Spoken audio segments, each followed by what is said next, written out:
Welcome back ख़वातीन और हज़रात, आप देख रहे हैं द मॉर्निंग स्टार। एक बार फिर आपको शो में वेलकम कहते हैं और हमें ज्वाइन किया है हमारे बहुत ही अजीज़ मुफ्ती ग़ुलाम दस्तगीर साहब ने। अस्सलाम वालेकुम मुफ्ती साहब, कैसे हैं आप? खैरियत से? वालेकुम अस्सलाम वरहमतुल्लाह। अच्छा मुफ्ती साहब, बहुत सारे सवालात आए हुए हैं और इस दफ़ा भी जो ज़्यादातर सवाल हमारे पास आए हुए होते हैं, बहुत सारे लोग हैं जो कि अपनी ज़ाती प्रॉब्लम्स डिस्कस करते हैं। कुछ प्रॉब्लम ऐसी होती हैं जो कि उनकी अपनी होती है और कुछ ऐसी प्रॉब्लम्स होती हैं जो लोगों को दूसरे लोगों से होती हैं। और कभी कभी ऐसे भी सवाल होते हैं कि जिनको हम अपने शो का हिस्सा नहीं बना सकते। तो आप लोगों से मैं एक गुजारिश करूंगा कि जब भी आप अपने सवाल भेज रहे हो, एक उसके अंदर जो ज़बान आप इस्तेमाल कर रहे हो वो इस तरह की ज़बान हो कि हम उसको टेलीविज़न पे इस्तेमाल करके आपका मसला बयान कर सकें। वरना ज़ाती तौर पे अगर आप मुफ्ती साहब से मुलाकात करना चाहते हैं, किसी मसले का हल जानना चाहते हैं, तो मुफ्ती साहब का जो फ़ोन नंबर है और जो कॉन्टैक्ट है वो इस वक्त आपकी स्क्रीन पे आ रहा है। आप ज़ाती तौर पे भी मुफ्ती साहब से रब्ता कर सकते हैं। ख़वातीन और हज़रात, एक बहुत ही मुफ्ती साहब एक सवाल भेजा हुआ है अलवी, मिसेज़ अलवी साहिबा ने। उन्होंने लिखा है, मेरे पड़ोसी मुझे बहुत तंग करते हैं, बहुत तकलीफ़ें देते हैं। हम लोग पूरा घर दुनियावी तौर पर उनके ख़िलाफ़ कुछ नहीं कर सकता क्योंकि वो बहुत पावरफुल लोग हैं। प्लीज़ कोई वजीफ़ा बताएं कि हम उनकी शरारतों से बच जाएं। अब वो क्या शरारतें कर रहे हैं ये उन्होंने नहीं लिखा। बिस्मिल्लाहिर्रहमानिर्रहीम, इहदिनस सिरातल मुस्तक़ीम, सदक़ल्लाहुल अज़ीम।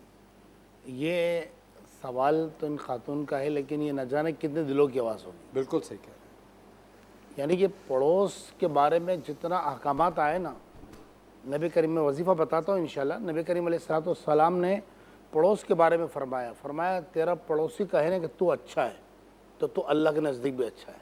अच्छा, तेरा पड़ोसी कहे कि तू बुरा है तो तू अल्लाह के नज़दीक भी बुरा है।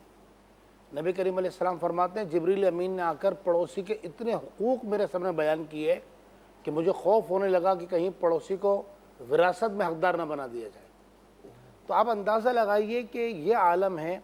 और इतनी बात का हमारे पास भी लोग आते हैं कि वो खामखा तंग करते हैं। और जैसे उन्होंने मतलब कितना दर्द है सवाल में कि वो दुनियावी तौर पर पावरफुल है। हाँ, बहुत परेशान यानी दुनिया में तो आपका कोई कुछ नहीं बिगाड़ सकता। अभी ताकत है आपके पास, मरने के बाद क्या होगा?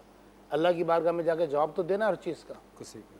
तो लिहाजा बहरहाल कोई अगर ऐसा पड़ोसी है और वाकई वो शरारत से मुराद ये होगा कि तंग करते होंगे आने जाने में, मामलात में, एक बिल्डिंग में रहते हैं, एक महल्ले में रहते हैं, तो लिहाजा कोशिश करनी चाहिए कि अपने पास से किसी को तकलीफ़ ना हो। लेकिन अगर कोई तकलीफ़ पहुँचा रहा है तो अल्लाह तबारक व तआला का एक नाम है क़ाबिद या क़ाबिदू, दुआद आखिर में दाल का साउंड आएगा पढ़ने में। बस या क़ाबिज़ू भी पढ़ते हैं, तो या क़ाबिदू सही तलफ़्फ़ुज़ है।